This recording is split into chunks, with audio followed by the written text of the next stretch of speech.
We were muted. Hello. I don't know. Whatever. I have no idea.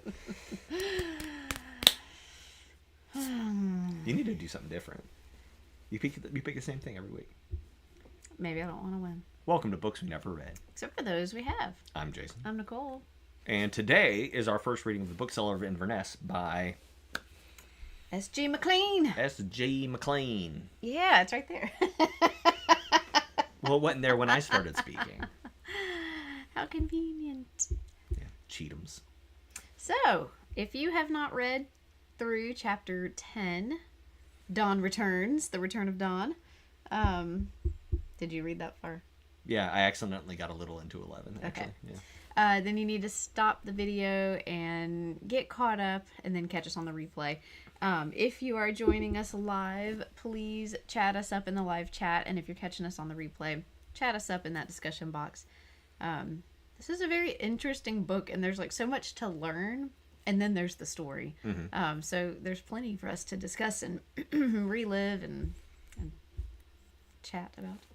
So anyways, we're super excited that you're here. And we are on YouTube Music as a podcast if you would ever like to hear us and not see us. And we have an Instagram. It exists. Yes, I realized that too, Shelby, towards the end of it, that the audiobook chapters are two chapters off. So, hopefully you just went by what you heard, because he would say what chapter he was reading. Mm-hmm. I love the audiobook. I love his accent. Peggy, I also wanted to reread, but I didn't have enough time to. But the first 2 chapters, I wanted to go back and figure out who those people were in the lineage. Yeah. Honestly, this is one of those books that has more characters we've never met than characters we have met. And so that part is kind of confusing me. I do wish I was reading this book. Just because I'm a visual person, I guess, and when I hear names, I know I've heard them, but I can't remember if this is a character that we've never met, or is this the main character. So, I never know anybody's names. Y'all know that about me. It doesn't I don't care about character names that much. Yeah. I just care about the plot and what's going on. Well, when towards the end of our reading, if you haven't read this far, just get out now. Towards the end of our reading, when Dawn came and got him from the castle, I was like, who's Dawn? And then the narrator was like, the bookbinder. And I was like, oh, yeah. Okay. Because up until that point, he was a character we had basically never met. Right. We'd only heard about him. Yeah.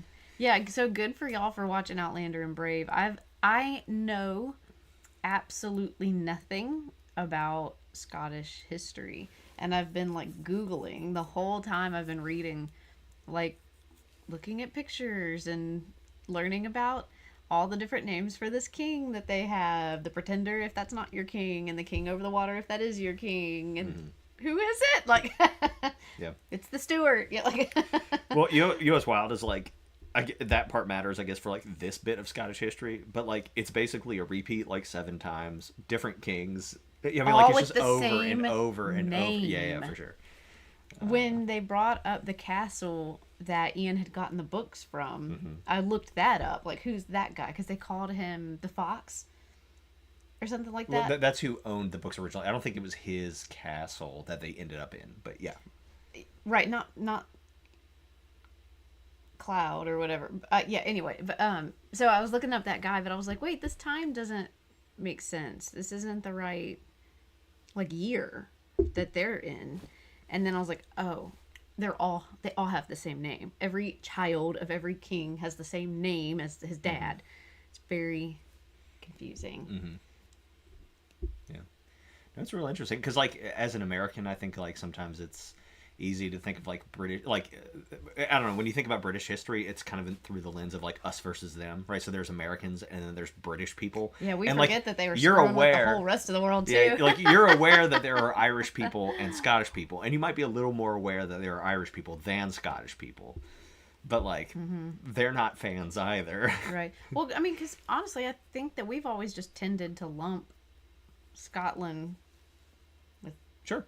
Well, and it's on the same landmass, and we're it's all the same. And there are good modern political reasons to lump all of that together. It is lumped together in some aspects. But It took a long time for that to happen, and they're still trying to undo that, right? I mean, like it's still a huge problem. So. Yeah. I think the only show I've ever watched that I was aware was dealing with like modern Scottish history was Derry Girls. Mm-hmm. And I could they were Irish. Derry? Yeah. Were they They were Irish. I think they're definitely Scotland. Irish. Oh, was it? Definitely Irish. I just Googled it and it said Derry was in Scotland. Okay, but then never mind. I take it back. And that is an issue. I mean, they could have been. I could have swore it was Irish. Also really confuse Ireland and Scotland, and I know that's terrible. Because when their whole thing, like, they're dealing with the Troubles and the bombings and everything. Yeah, in the 80s, Irish. that's... Okay. Yeah. Golly. Never mind. Yeah, I've watched nothing about Yeah. Scottish history. I don't know anything about it. You do. So that detective Department Q, that was Scottish. Yes, it was. I did know that. Yeah, I forgot that I knew that. Shelby says that the Jacobites certainly know how to hold a grudge, and like, I recognize that we are seeing this through the lens of like the one particular family that like continues to care, and I'm sure a lot of people continue to care, right? And we're also being told this story by like an author who wants us to care about this aspect. But like, part of me is like, guys, y'all got to go touch some grass, right? Like, this is insane. You know, in the 15, what are we now in 60? Get over it, right? I mean, like, but like, boy, the grudge, you know, so. Because it keeps getting brought back up. Well, sure, and, you know and the abuses continue. Right, and like Peggy said, you know, they keep getting called savages and vermin. That's their home. Yeah. They've lived there. Yes. And so I do like that about this book, that it's exploring the complications that happen when you have war on your own land. And when your neighbors become either the people you're fighting with, right, or the people you're fighting against. And then when it's over, you're still neighbors. Yeah. Or you're dead. You know, and so there was like one part where Ian was talking to somebody, and he was, I guess it was the guy with the books, or the guy that had showed up at the castle also when he went back to go get the one book that he wanted. His like college buddy. Yeah, but that they ended up fighting against each other, and that they knew at any moment one might be ordered to kill the other, and they would. And now the war's over, and they can see each other again, and remember that they held these things, all these things, in their mind at the same time, that they were college buddies, that they were war enemies, and that they now are neighbors. Yeah. Well, I mean, like, and like, what a weird thing, because like it's just like not. I guess like the whole like who is king is sort of a proxy problem for the real problems. And like, it's just like the whole concept of like these people still care about like their king coming back is so bizarre, because what you really care about is like that English king and the English not abusing you. That's what you care about. And so like the way to deal with that is by like getting this king who lives in Italy or whatever to come back. But like, what if you didn't do I guess I think about it in terms of like, you know, so like there's all this like Iran stuff going on right now. And so the Shah's son left Iran when he was like 17, right? Like the last king of Iran before the current regime.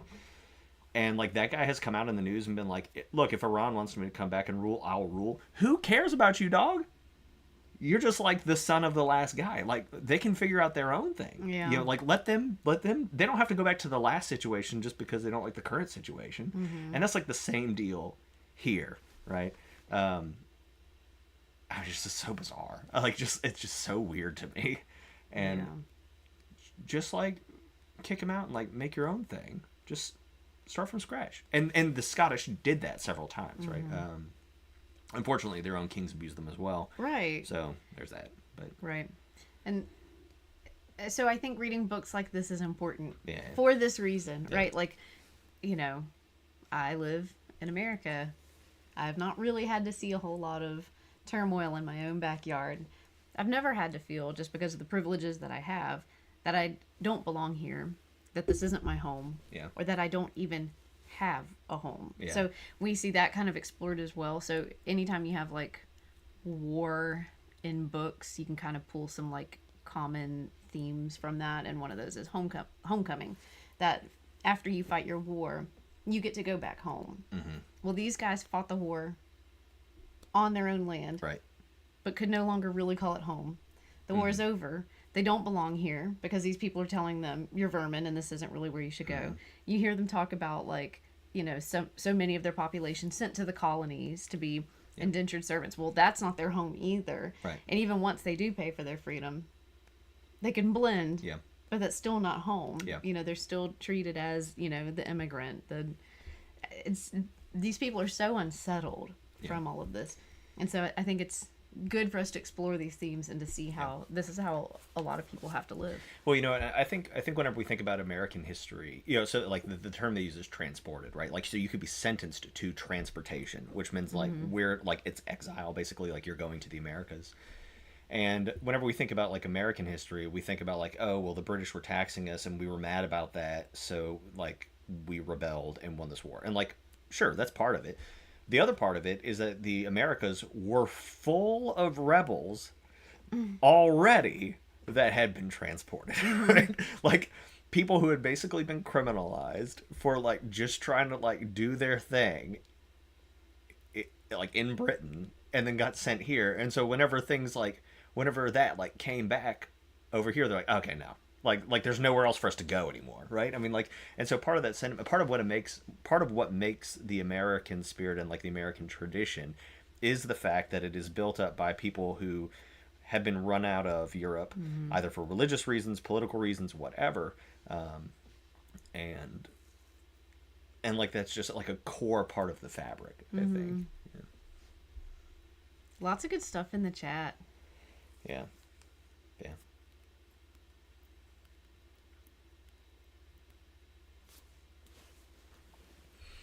I really like Ian. I really like our main character. Mm-hmm. He is only 36. It's kind of old though. Like For the 1700s? Yeah, you're getting up there. But it just makes me think like, he's our age. Yeah. And look at how like easy things are for us, Oh, for sure. And how horrible it is for him, and not just because he's a vet, but like he thought his dad was dead for all this time, and Daddy just turns up in the basement and it's like, son, I need you to go do some stuff for me. And he's like, okay, Dad. Right. Yeah, and there's just like there's no, I don't know, like he's like, hey, I'm bothered by this. Like he tells you that. And then he just like keeps on trucking. And it even like tells us in the narration that there's like nothing he wouldn't do for his father. Yeah, yeah. So, okay, so the whole point of this is the whole point of the murder mystery, right? It's like this dude turns up, seems to be a Jacobite, right? Like, or he has, or he's at least marked that he's been killed by one of their own. Somebody brings up like, well, this could just be a plant, and it's like trying to throw you off. All right, fair enough. And the dad's just like, no, it wouldn't be. Like, okay, whatever, dude. But they seem to be looking for like the Book of Grudges, right? Or the Book of Forgotten Secrets, whatever they call it. I'm going to call it Book of Forgotten Name or Book of Names. Book of Names. I'm going to call it the Book of Grudges, right? Okay. And they are looking for this thing that supposedly tells you who all the traitors are from the 45, maybe from the 15. How you're supposed to verify that, I have no idea. But that's the deal, right? We're looking for the grudge names. Mm-hmm. What do you think is going on right now? I have no idea. What's the deal? And like, why do we care? Like, his buddy, the bookbinder, is like, leave it. Look, man, maybe you don't want that. So I have a theory. Like, why would you uncover all of this? Right. I have a theory, and so I think it's super sketch that this guy turns up dead in the library. And like the same time that his dad shows up, right? Like that's very sketchy. I thought his on dad unrelated killed him. business. I definitely thought his dad killed him. Yeah, I think so too, because I think his dad's a traitor. Ooh. I think his dad is trying to hide the fact that he's a traitor or was a traitor. All in the this past. talk about I'm here on the king's business. I'm working for the king. Right. Well, like he might be a plant in the King Across the Water's, court, working on behalf of the English king. Or like it's if he was like, hey, Dad, like 6 months ago, this dude died in my library and we never figured it out. And they start talking and like this whole like he must have been looking for the Book of Secrets comes out of literally nowhere. Like literally nowhere. His dad is the one who provides that information. Right. They looked for hours and hours for the one book that's missing, but is on his list. Yes. But then there's still no reason to think that is the Book of Grudges, and his dad's just like, I bet it's the Book of Grudges. Nah, dude, you were trying to find it. You couldn't find it. Then you told your son about it because like you're off to report to the king or whatever. This is my theory. But there's another copy, which is what he retrieved from right, castle. But that's my point, right? Like his dad knows too much to like not be complicit in this. How sad to like finally see your dad and then gonna have to learn his dad's traitor. I mean, like it'd be like if somebody broke into our house and I was like, and you were like, there's like a hole in the bookshelf. Like they took a book and we were looking around trying to figure out what book it was, and I was like, I bet it was the Book of Grudges. And you were like, what's that? And I was just like, it's the people we hate. What is that? So.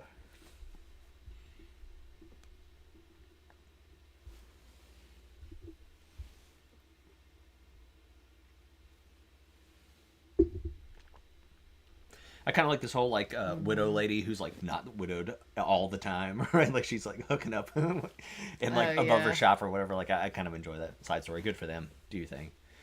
So. Yeah.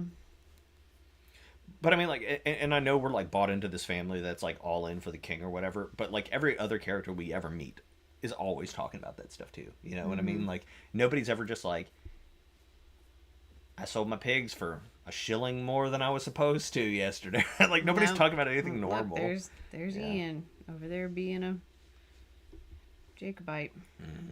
Jacobite.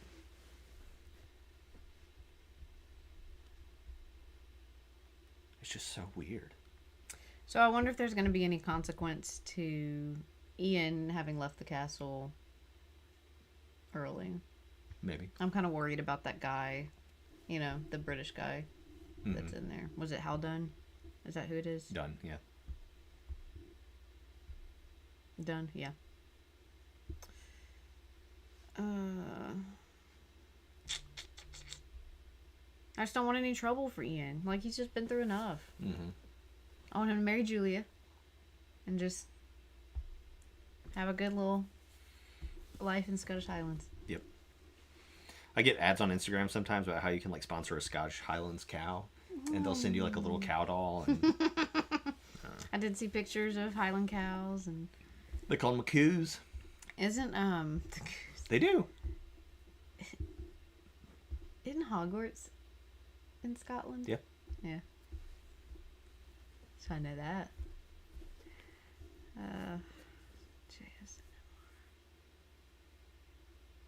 Oh yeah, there was talk of fairies. Yeah, and Tirnanok, which I've never heard that word before, except in I think they kind of refer to that as an afterlife in this book.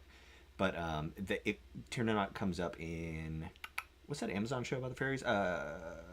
Something about the alley, fairy alley. It's got Orlando Bloom. Yes. Yeah. Anyway, but Tirnanok is the land that all the fairies come from in that show. Yeah. Yeah, is his dad gonna end up getting hanged by the end of this?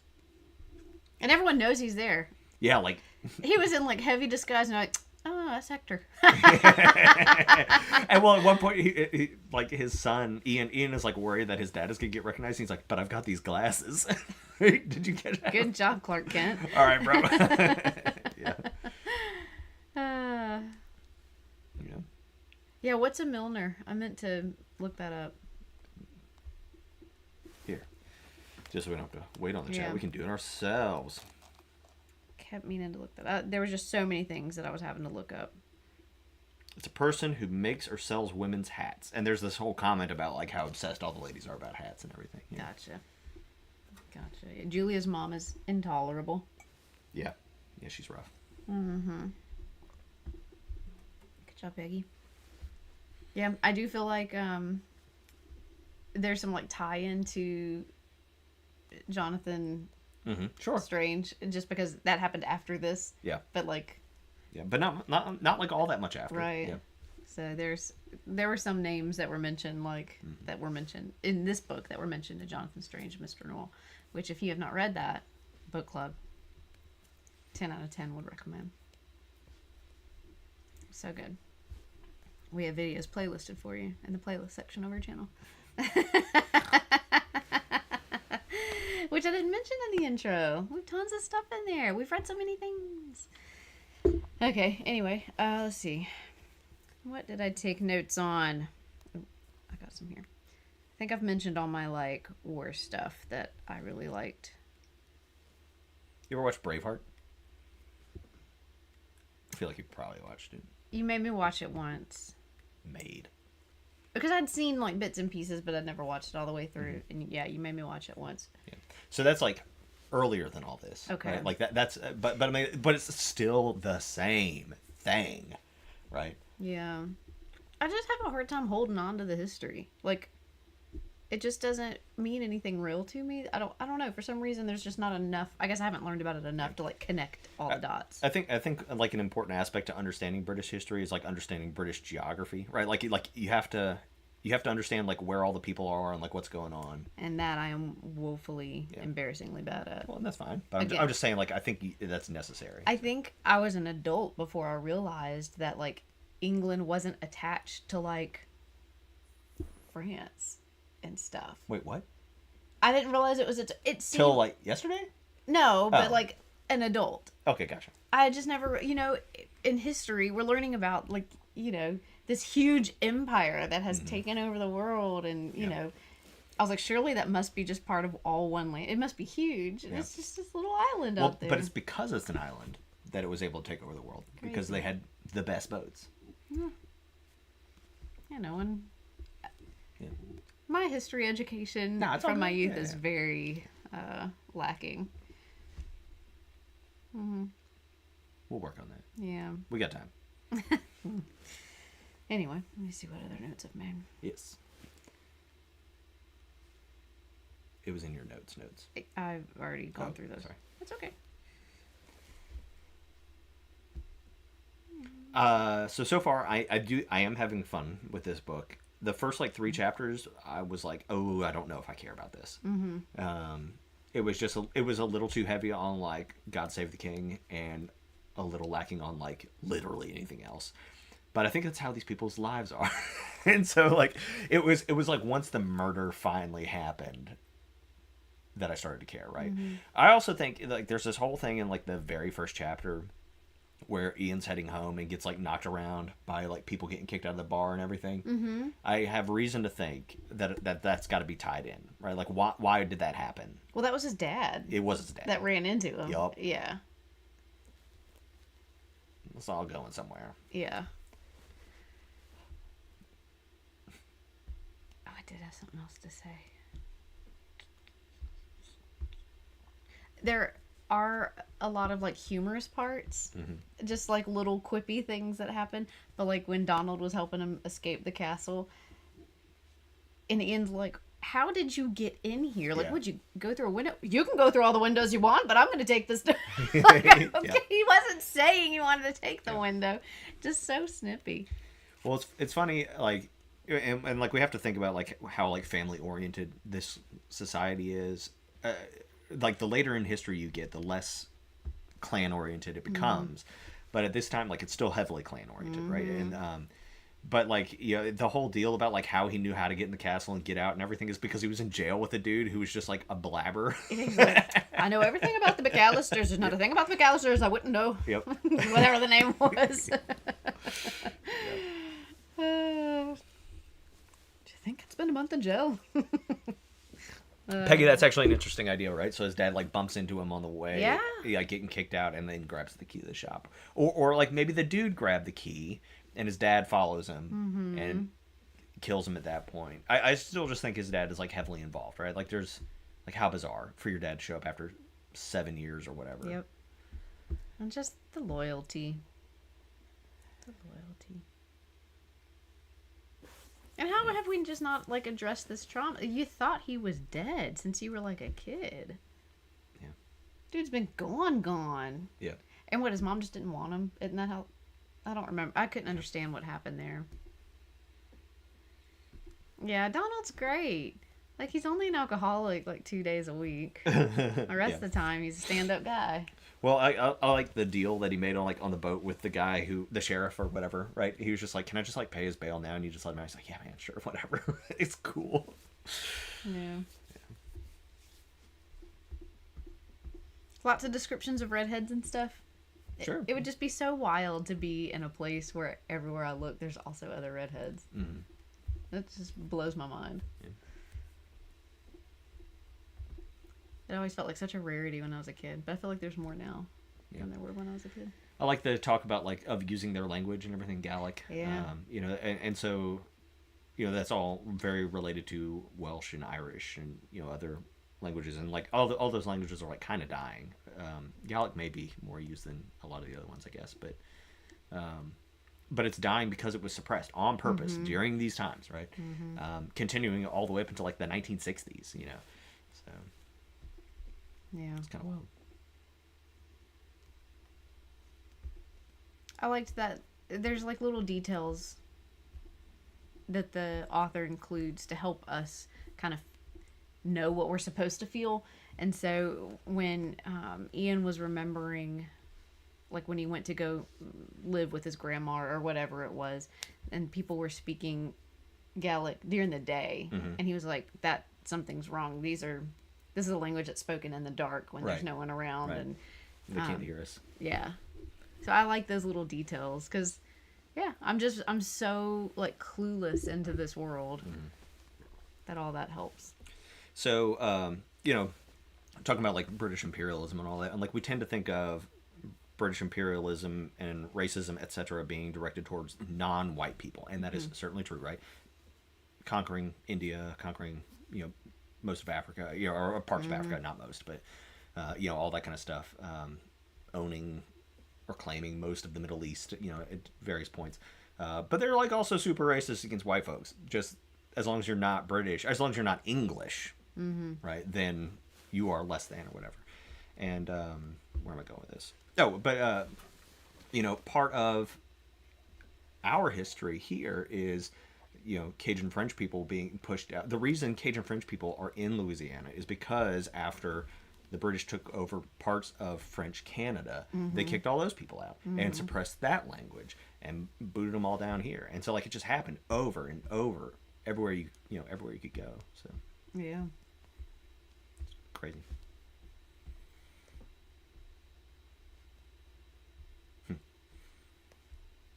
Oh yeah, the author's doing a much better job at explaining history than school. Yeah. I like books like this to use in my multicultural perspectives class. Like the best way to learn about a people and an event in time is to read a really good book that immerses you into that world. And I don't know that this would be the one, but like so far, it's kind of doing it for me, you know, and it's making me interested in learning about it. Yeah. So. Well, and like we've said this before, but like really the only reason I know anything about history or geography is because of video games. Yeah. Because those are immersive and like you have to figure out like, you know, I know that England is an island because I had to build boats in a game to get off of that island or whatever, right? And I played those a lot as a kid. So. Yeah, someone mentioned, you know, the American tradition of hiring coaches for history teachers really takes a toll on, you know, American education. They could have literally just sat us in front of a computer and let us play that game, and we would have learned 1,000% more than I would have learned in school. I mean, go figure. It's crazy. Now, where in the world is Carmen Sandiego? That was a good game. And where in time? That was a good one too. Is Carmen Sandiego? I did learn some stuff. You go all the way from like Cleopatra or something to like Yuri Gagarin at the very end. I feel like that's the last mission on Where in Time. Yeah, it was wild. That was a good game. But I'll tell you, the only thing I really remember is the theme song to it. So that's all that stuck with me. But yeah, it's hard to grasp like who's who, but I have a good handle on Donald and Ian and Julia and her mom just because they're such like eccentric characters and they've like made a big, you know, to do of themselves. And I think it's Julia that saw Hector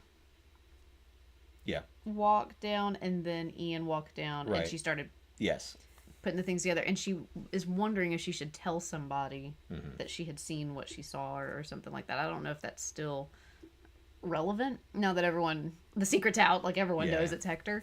I'm not sure. Oregon Trail, kudos to people that could make it more than 5 minutes in Oregon Trail. I died immediately. I remember like packing my supplies. I'm like, I'm going heavy on this beef jerky, whatever, buffalo jerky. I don't remember packing all the things. Died immediately. I couldn't pass the first creek. They have a version for the Switch. that I've thought about getting, like just because I thought it'd be fun. But I'm the worst kind of Oregon Trail player because I might play it a little too realistically because I fill up my wagon with bullets and all I did was hunt, right? Like, and I just like left that stuff on the plains. Like, me and my whole family died of dysentery before we were like out of town. It would always be like, "Do you want to like be safe crossing this river?" I'm like, "Nope," and I get washed away in a flood every time. I don't know if I ever made it out of like Missouri or wherever you start. I don't know what the end looks like. I have no idea. Who has ever beat I don't know. Oregon Trail? It's just crazy. Mm-hmm.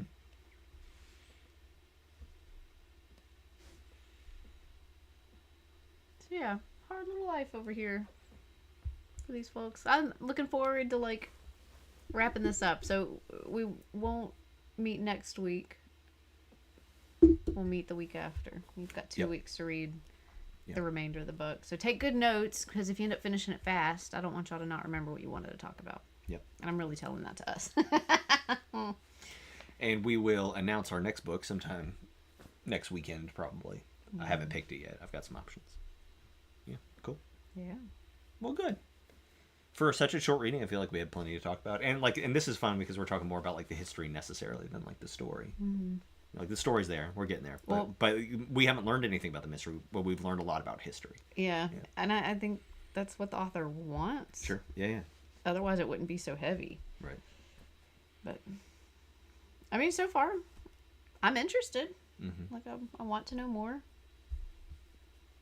It did take me all week to read. It did not feel short. Mm-hmm. I felt like I put as much work into this as I did Jonathan Strange and Mr. Norrell. But anyway, cool. That's all I've got. Well, we can wrap it up. That's fine. Good. I'm glad everybody's enjoying it. Yeah, it's definitely what I needed after Jonathan Strange. Right, like this is. I just picked this one way out of left field. Yep. So. If you liked, what was it? If you liked chess mystery, you'll like book mystery. But so far, book mystery is better. I mean, it could take a turn. I bet his dad is gay. I was about to say that. And that's why he murdered the guy. No, there's ways. There's so many ways that book, Flanders Panel is what we're talking about if you're new to the show. There's so many ways that book could have been done better. I think reading Flanders Panel is important to understanding like the meta conversation of our book club. But I cannot recommend it. So like you make your own choices. Please don't read it. God, it was so infuriating. It was fine. It was fine. It was fine. It was wretched. I was so angry. And I remember it like it was yesterday. I remember like laying on the couch trying to angrily finish this book. I'm like anger swiping every page that goes by, threatening to quit the book because it's so infuriating. Look, I'm just saying, we have a lot to talk about kings in this book, and there's kings in chess. And Peggy's pointing out more similarities.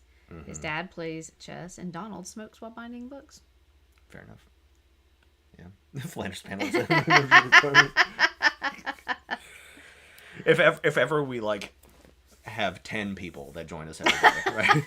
We'll make like on YouTube you can make like a like a membership section, membership only section, and to do that you have to answer 10 questions about Flanders Panel. Yep. There's no membership fee. You just have to pass this test. You just have to be able to get in there. No, yeah, his dad does not play chess. Okay. She's just saying like he's joking, but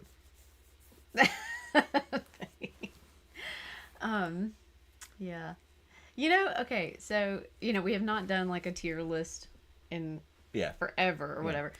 Whenever we determine that we're starting like a new season of the book club, we should create a like preseason bingo chart of just like the references that like often come up and stuff like that, and see how long it takes for us to fill our bingo card. That'd be fun. Yeah, I'm on board. I think that'd be fun. Y'all need to help us come up with items to put in the spaces. Peggy and Shelby love an assignment, so I think they're on it. They'll have it knocked out by this afternoon. Yeah. They'll send me a beautiful PDF or an Excel sheet. Yes. All right, well, let's go ahead and wrap this up. Sorry, just chatting. Nice. Yeah, we need to figure out what the last book was we did our tier list on, and then just go from there. Yeah. Books you should not We read, should do a reverse tier list. We should do most unreadable, right? Like, but we've only had 2. Yeah, but then like you work your way down. I don't know. I mean, like that's basically what tier list is. I'm just saying to flip it on its head. There's no reason to do that. We do what we want. We do what we want. It's our book club. Yeah. Cool. All right. Well, go ahead and finish this book for 2 weeks from now. We're skipping July 4th weekend, so everybody have a great weekend. Be safe. Be safe. Have fun. And we will see y'all then. Happy reading. Bye.